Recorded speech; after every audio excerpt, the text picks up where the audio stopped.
Yes, you're watching Smart Means Business. I'm Andrew Obarije, and definitely heading into matters in line with women empowerment. Recently, we've just concluded the Women's Month. That was in March.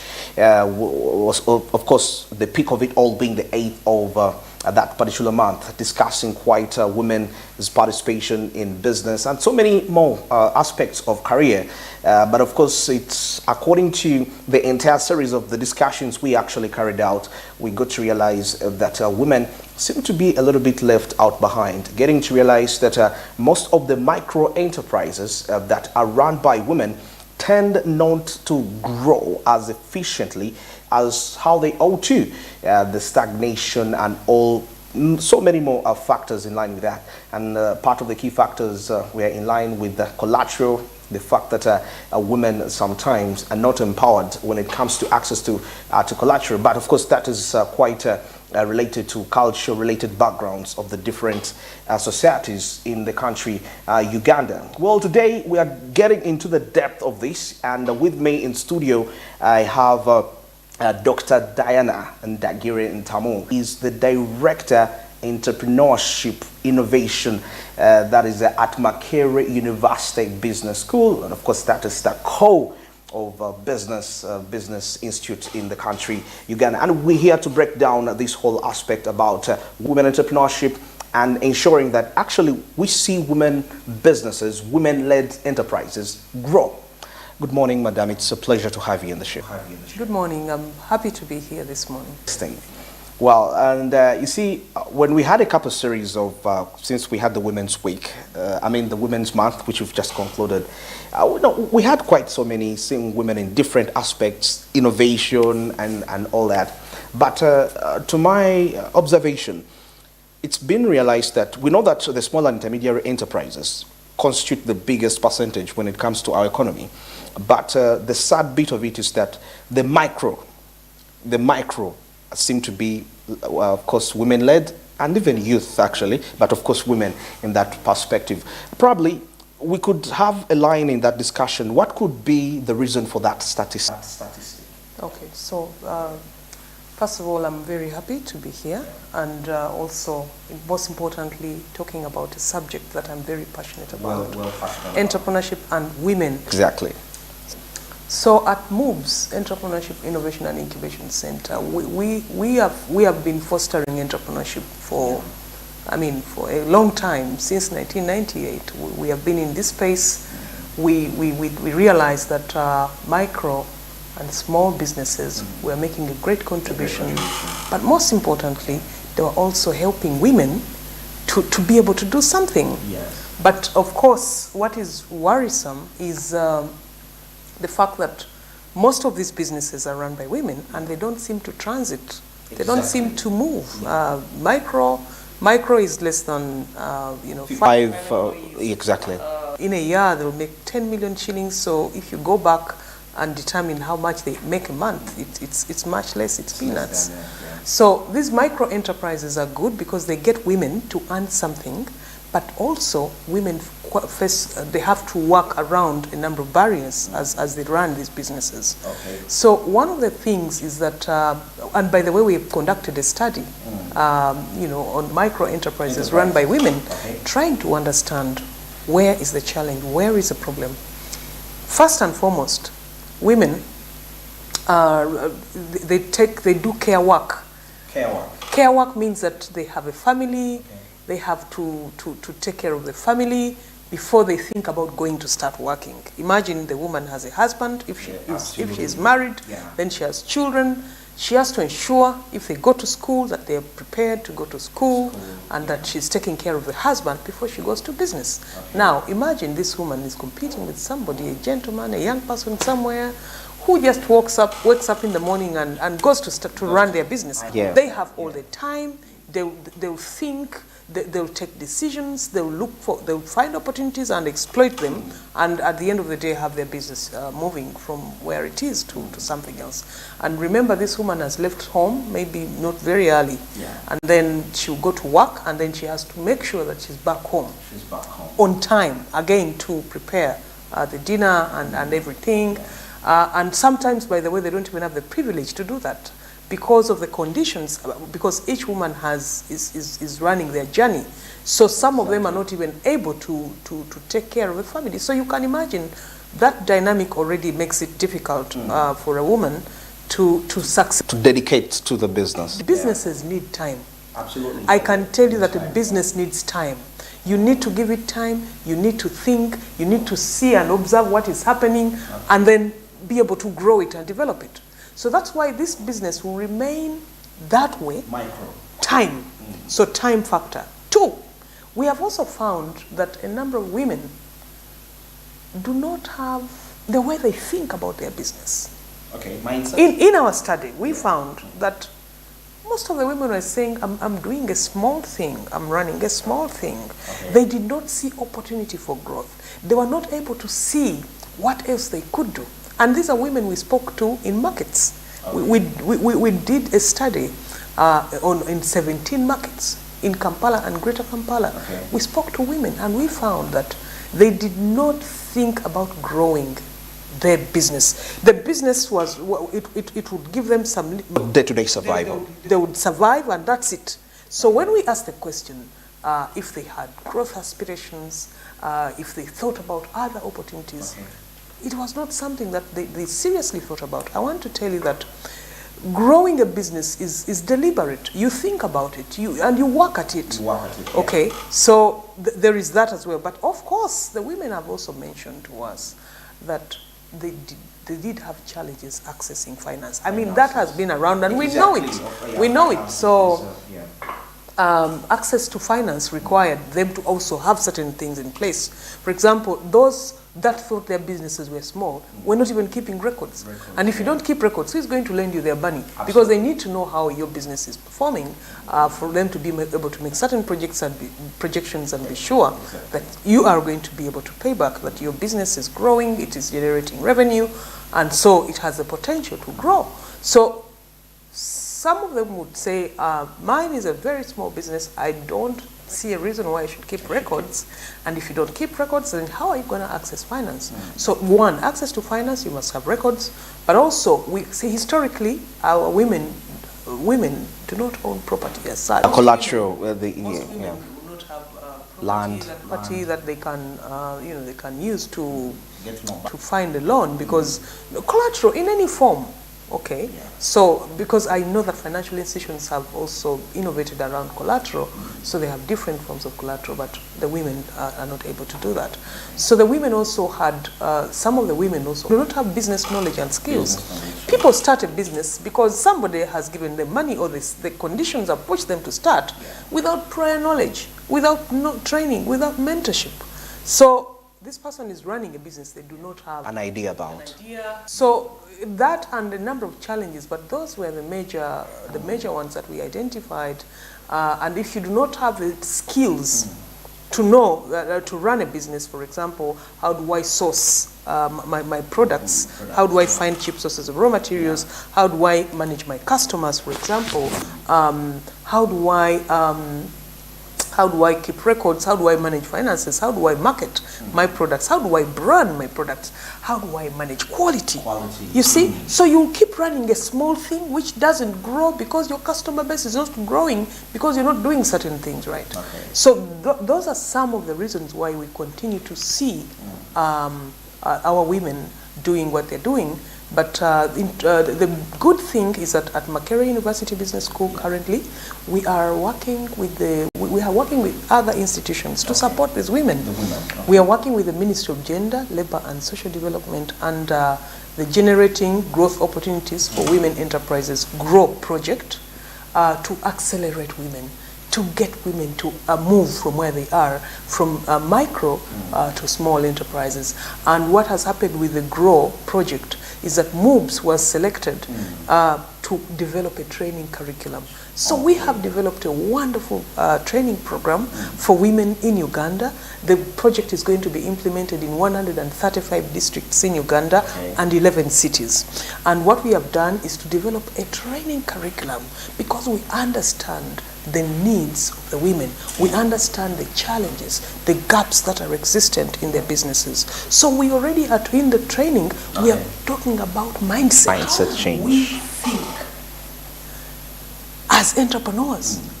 You might think you're an entrepreneur when you are not. You're not actually. There is a difference between a small business owner and an entrepreneur. Let's break down that difference. And I believe majority of the viewers still can't differentiate that. Somebody, because you're starting up a business, you're selling sweets, and you're saying you're an entrepreneur. Tell us the difference. Okay, so there is a big difference between a small business owner and an entrepreneur. First, I'll start with a small business owner. The small business owner runs a business to meet their needs. I get some money, I'm able to buy sugar, I'm able to pay fees for my children, I can buy food, I can pay rent, and there is no intention to grow this thing. You are happy with the way it is.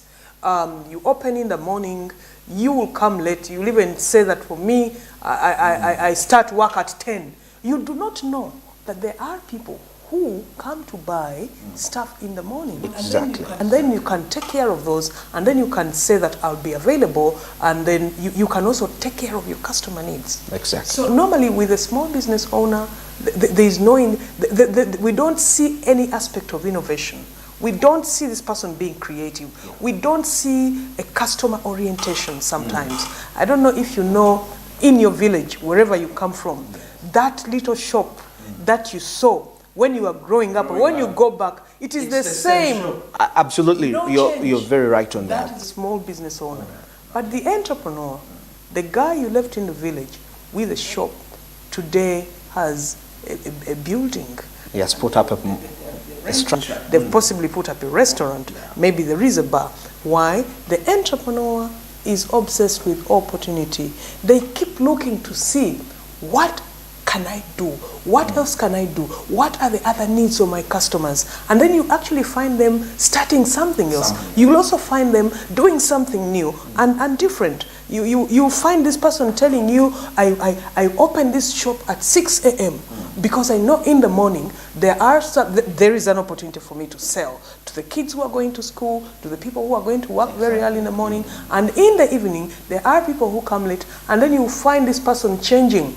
You find them changing. Maybe now they have a supermarket if they had a little one, or maybe they have now gone into something else. So you find that they're not only doing the shop, but they're doing a series of other businesses because they've been identifying opportunities. So the difference between a small business owner and an entrepreneur is that the small business owner does not intend normally Grow. to grow. Okay. And they don't innovate. They do things the same way, and the business is them, and that's it.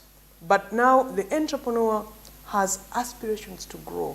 They innovate. They keep looking for opportunities and exploiting them and growing it. So we want our women to move from just small business owners to entrepreneurs. In this country, there is a tendency to call everybody who runs a business An entrepreneur. We in the business school are drawing a difference and are saying that if you're going to succeed in business, you need the mind of an entrepreneur, the mindset of an entrepreneur.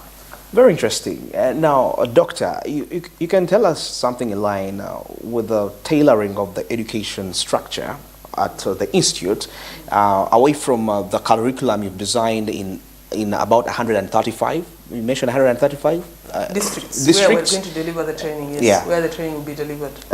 Exactly. So I'm trying to take a look at these students that are joining in the first year, that are doing probably business-related courses. How are we ensuring that we take it off the theoretical bit of it and we tailor it to day-to-day experiences? Okay. So interesting. So MOOBS, I really must commend the management at MOOBS and my colleagues at MOOBS, the principal, the Dean of Faculty, Entrepreneurship and Small Business Management, Head of Department, Entrepreneurship and Innovation, Head of Department, Projects and Small Business Management, and my colleagues at the Entrepreneurship, Innovation and Incubation Center. We are redefining this. We are saying we are creating entrepreneurs. We want our students to graduate with a profit. How do they graduate with a profit? In their work, as part of their work, their classwork, we are requiring them to start a business. Coursework. That's interesting. Coursework is hands-on. You have to start a business.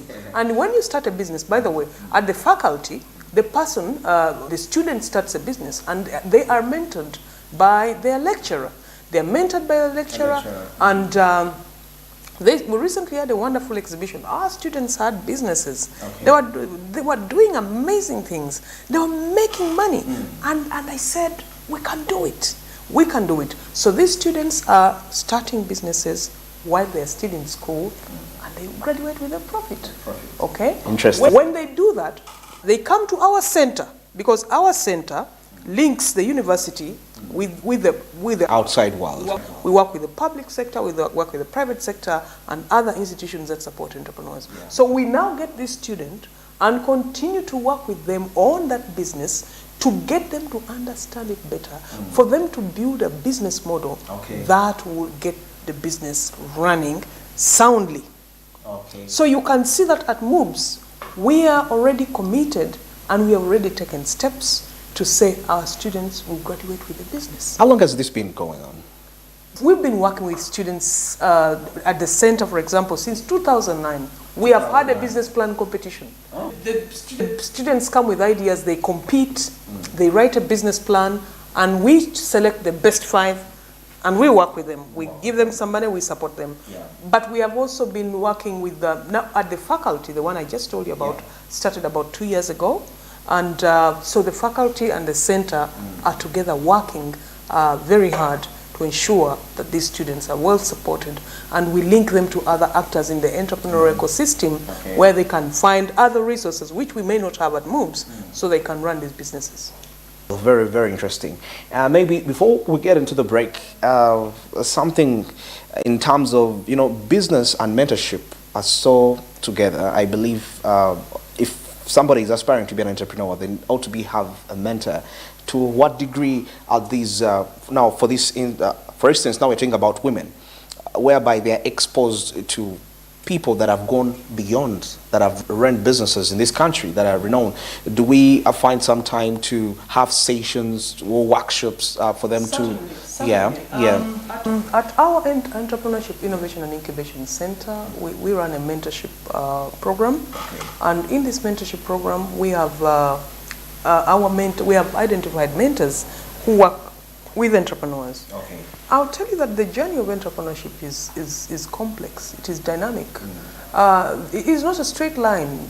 You can't say I'm moving from A to B to C. No. Yeah. Things are different. And interestingly, you learn a lot. Whatever you're going through, you learn a lot. But you learn better when you have somebody who has walked the journey and they can share. In this country, we need more mentors. We need more role models. When I speak to somebody who has run a business and they tell me what they've been through and I share some of my pains, my challenges, they will tell me, look, that happens, go do this. You can do that. I can help you this way, and things like that. And then you will move on. Otherwise, and then the mentor will challenge you. The mentor will get you to do things you possibly didn't think you would do. You could do. So if you are in this wild forest for the first time, if you're a first timer, and you're walking in the forest and you're very scared and you do not seem to see where you're going, if you have somebody holding you by the hand, they keep you going. Okay. They keep encouraging you. They keep you lifted when you feel down. That journey is a tough journey. Absolutely. But the mentors do make a great contribution, and as part of the other program I told you, the World Bank funded project, the GROW project, we are also developing a mentorship program for the women entrepreneurs, where the women are handheld by fellow women in business, who give them the courage, who give them the energy. And one of the challenges I should also mention to you, I've met a lot of women entrepreneurs doing amazing things, but they are hidden. They lack exposure. They're not going to the networks to talk to other women. You see, when you go there, you identify many opportunities. You begin to see things that you didn't know about. You begin to get a lot of information that you eventually find useful in your business. Okay. Yeah. Beautiful, beautiful. Exactly. For now, let's take a short break. I'm still returning with Dr. Diana Ndagire Ntamu. She is the Director, Entrepreneurship Innovation Incubation Center that is at the Makerere University Business School, and we are discussing matters in line with women empowerment in entrepreneurship.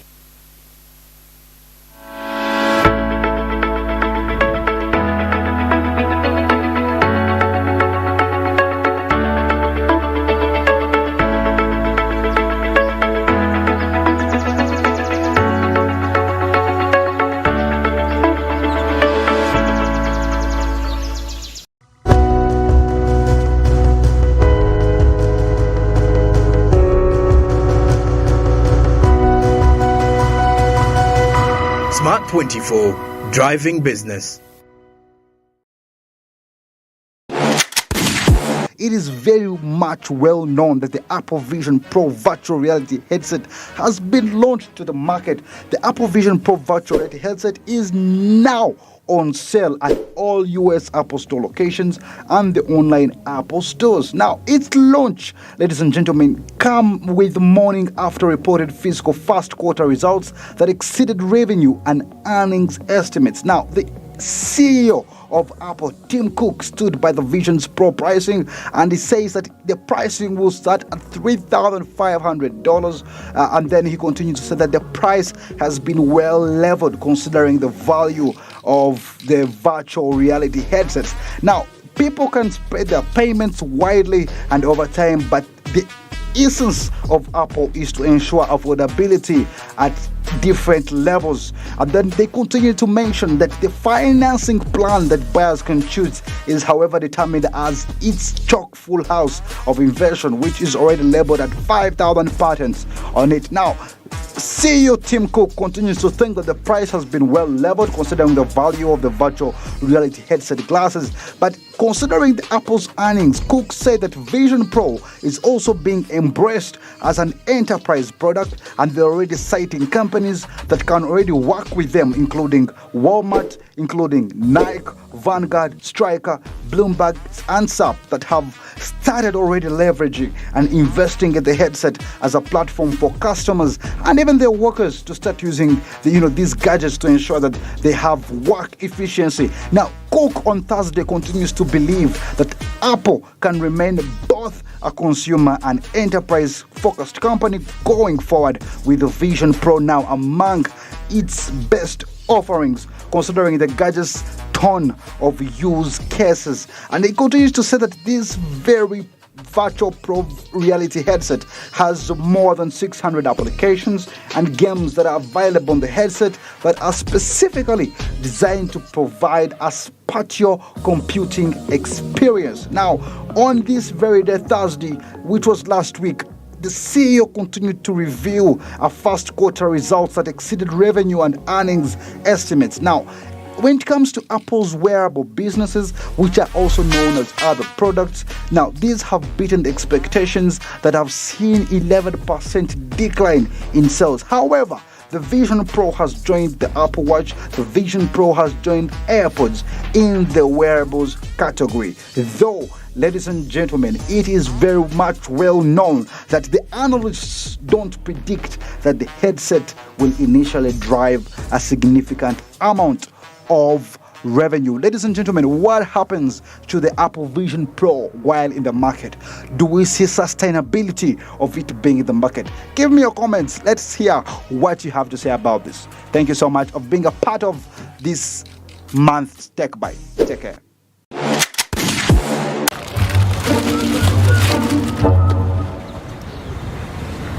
Rachel! Rich! The Queen Cobra, the password of the money, the original no spare parts, the 11th commandment, the question and the answer. Osmosis, manyo yagala sente naye nange sina. Ah no, sente chikulu enaku zino momo ensorting anytime. In fact mwanyinazi nawe kan sorting. Really? Nkuwereze endagiro y'okufuna looni ku momo. Nze wendi ku lulwo mpako bu chips. Uba weetaaga looni olina MTN MTN Momo. We sortinge. Kozesa Momo app. Owanyika star. Momo kakatano star. Tano hash. Okufuna loni ya mango. Londa koloni kukolera. Okuva mu loni zebike byenjawulo. Eziva mu bannaffe betukolagana nabo. Nga tuli wamu tewali kitulema.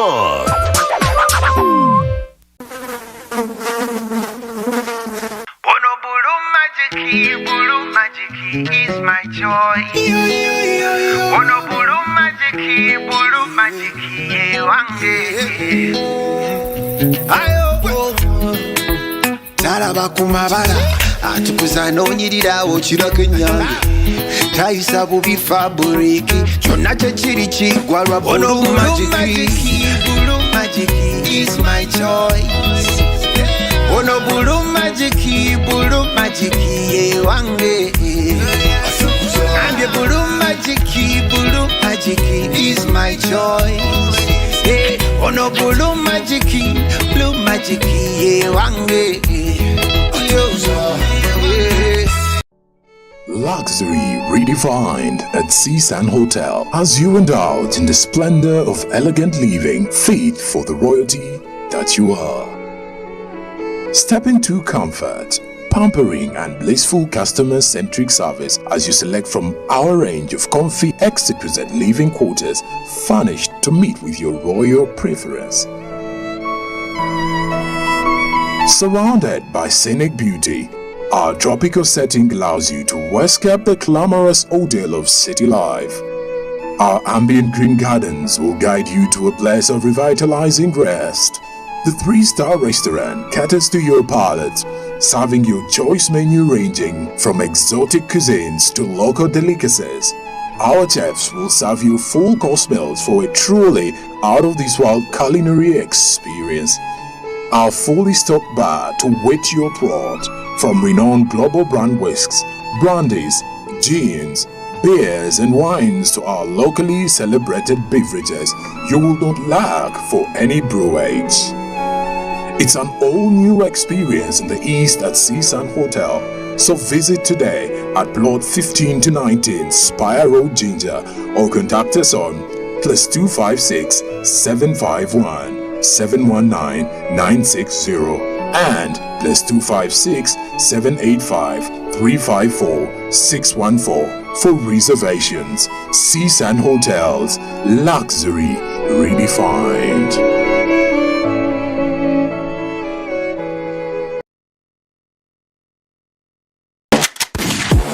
Today, we have something truly special on our radar. OpenAI's ChatGPT. This language model has been making waves in the tech world, and we are here to dissect its capabilities, applications, and potential impact. Let's get started. This language model, developed by OpenAI, is based on the powerful GPT 3.5 architecture. It's a text-based AI that can generate human-like responses and carry on dynamic conversations. The sheer scale of its training data allows it to understand context, generate coherent text, and adapt its responses to a wide range of prompts, unleashing creativity and problem solving. Beyond its practical applications, ChatGPT is also a boon for creativity and problem solving. We've seen it generate poetry, stories, and even assist users in brainstorming ideas. It's like having a virtual assistant that's not only knowledgeable but also capable of sparking innovative thoughts. The potential for enhancing creative workflows is simply outstanding. As OpenAI continues to refine and expand its models, we anticipate even more sophisticated language, understanding, and generation. The evolution of AI like ChatGPT prompts us to consider the ethical, societal, and technological implications that lie ahead.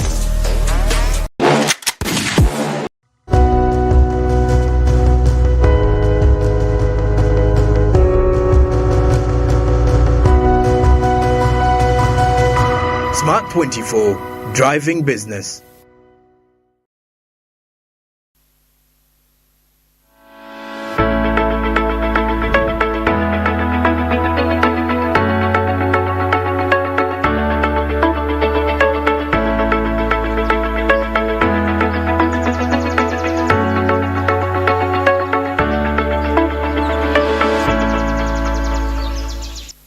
Yes, we'll be back from the break. Smart means business. I'm Andrew Barija this morning with my guest, that is Dr.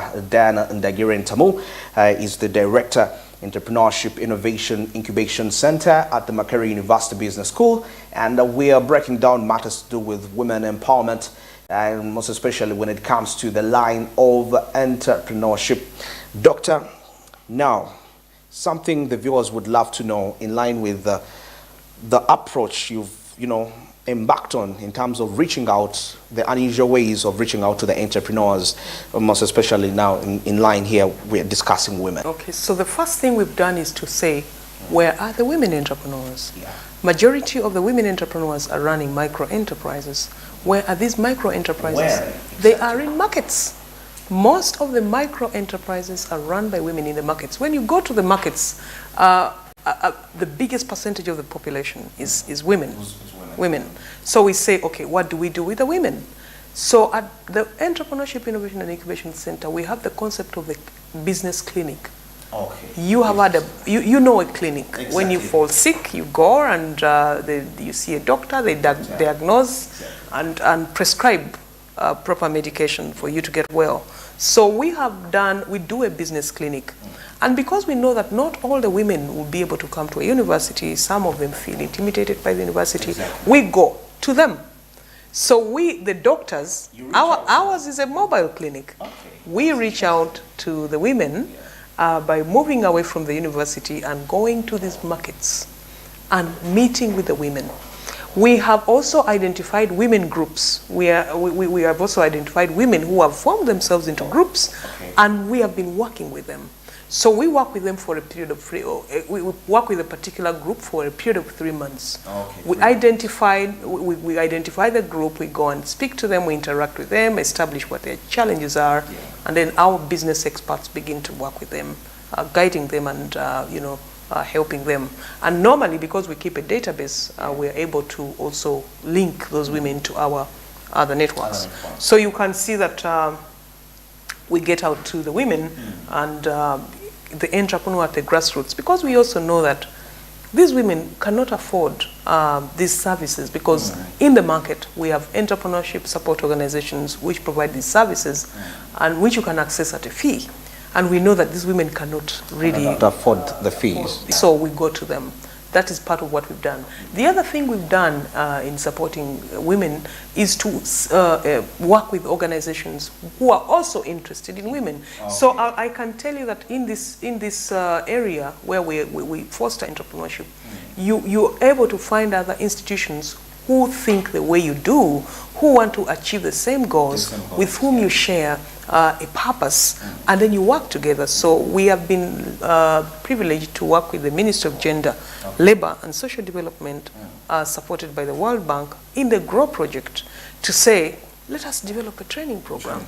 But to develop this program, we must first of all understand what are the needs of the women, what are their challenges. So this program is ready, and the President of Uganda, His Excellency Yoweri Kaguta Museveni, launched this program in Katakwi during the International Women's Day. So our curriculum is available, and the Ministry of Gender is going to be working with different training institutions to roll out this curriculum.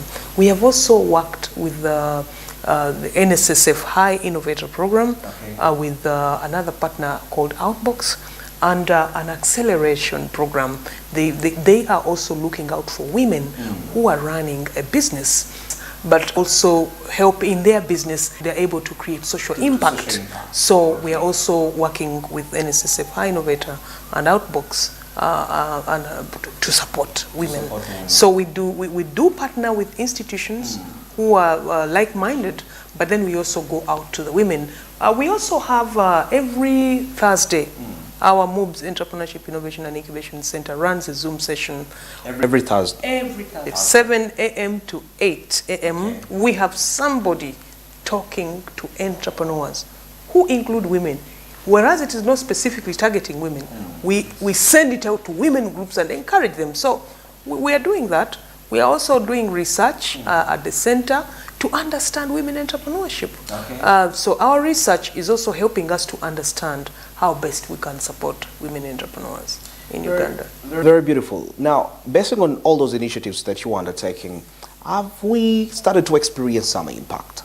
Certainly, certainly, because The women, because we have a number of programs at the center, and we have, for example, we've worked with the Food and Agriculture Organization, we have worked with the DFCU Bank, we have worked with some of the women are the ones who come to attend our Become a Better Entrepreneur series. We share information with them. For example, under the High Innovator program, the woman, a woman who is running a business that has been, that has been on the ground, creating impact, generating revenue, and has been, has been studied to establish that it is making an impact. Those women have been able to access $20,000 US. $20,000 US. Yes, they access $20,000 US. Okay. We work with them, we support them. So a number of women in our networks have also been able to benefit from our other networks. So we introduce them to other actors in the ecosystem who in turn support them. So I can agree that yes, we have seen impact because some of our women-owned businesses have been funded in the High Innovator, others have been funded in other programs where we are also partnering with other institutions. All right. I so much believe business sustainability has a lot to do with capacity building internally, seeing how you relate with the different teams, according to the framework you designed from corporate governance and so many more. How far have you gone in line with that, empowering women to that depth? Okay, so first of all, I'll tell you that today we are saying if you want your business to continue running and running, you should also pay attention to the environment. You should pay attention to people, while at the same time you're earning a profit. Okay. That is the concept of sustainability from the sustainable development perspective. So what we are doing is, again, as part of our training program in the GROW project, we are talking about matters of sustainability. But at the same time, we are saying that for you to run a sound business, there are certain key things that you must pay attention to. You have to pay attention to. Pay attention to the team, pay attention to the team in terms of them having what it takes to support you. Yes. Because then if you don't have good people, if you don't have good team members, your business will not run. Sometimes I go to a business and the employees tell me things which clearly indicate that themselves and their boss, they have different ways of thinking. Okay. They are not unified. They'll not take care of you. They'll not care about you. So you need a good team. And then, of course, you develop your leadership skills, and then you develop governance structures depending on the level at which your business is. Okay? Yes. Okay? So for a small enterprise which has between 5 employees to 49, you need structures in place. You need systems in place so that the business is not just about you. The business you have put systems in place, people can take decisions, people can take action even where you are not. You have an advisory board or a group of people who advise you on how things are done because your business at that level is different. It's not like the micro one, okay? So sustainability should be looked at in different ways. One, with a sustainable development perspective where you say it is about people, the planet, and profit. And then you actually have to balance what we call the triple bottom line. It is very important for all our businesses. Businesses that are not taking care of people's health, of people's well-being, so human resources will soon disappear. Briefly hint on that, the aspect of human resource and business sustainability. Most especially now in line with women entrepreneurs, what they need to know, because so many times a lot of focus is put on, you focus more on probably your partners, let me say your creditors, and you focus less on the human resource. Let's try to strike the balance between that. So I want to tell the women entrepreneurs or any entrepreneur that the people that you work with in your business, make it or break it. Exactly. You are not, well, most of the time I know that entrepreneurs say, I'm doing you a favor, I gave you this job, but I can tell you, if you do not understand this person, if you do not meet their needs, they will not be committed.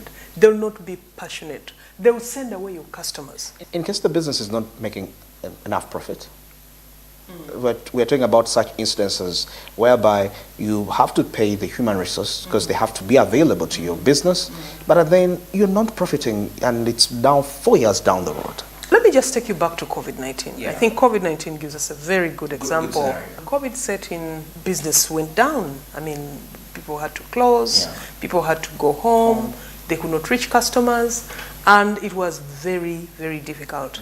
Clearly, you have to be practical. You must understand when it's not easy. It's not possible for you to keep people whom you cannot pay. You can't pay. But what I know that happens is that talk to your people. Talk to your people before you just send them away. You can find a way of deciding who stays and who goes. But also, you're not sending them away. As the entrepreneur, you also want to find a kind of middle ground. Okay. I know entrepreneurs who kept on giving food, for example, to their employees, even when they were not able to pay them a salary. Some of them told them, look, things are not good. You may go home, but should things get better, you come back. You need to be humane and put yourself in their shoes and understand what they're going through, but also be able to take the right decision. Because keeping people whom you can't pay, people whom you can't feed is also not practical. Because for some businesses, I mean, they completely closed down.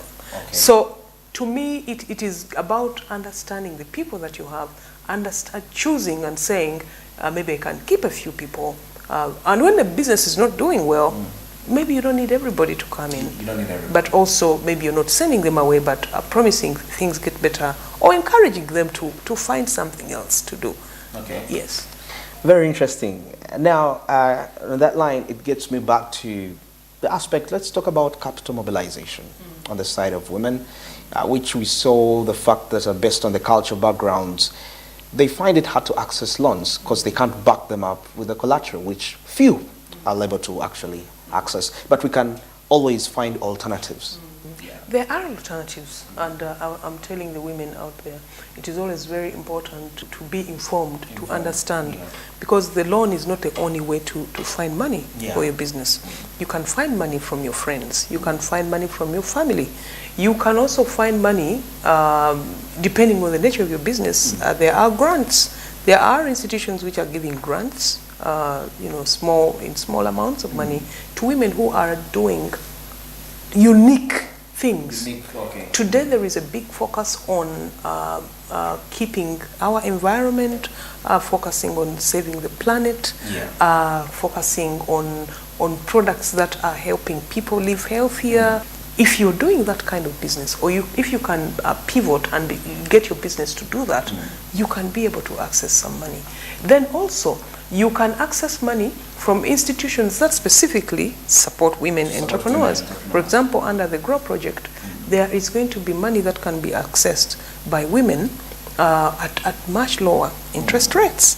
So it is very important also that when you're looking for money, you know where to go. Depending on what you're doing, where do you go? How can you prepare yourself? Because sometimes you're not even prepared. Like I told you, you're not keeping records. The institution that can finance you cannot even tell.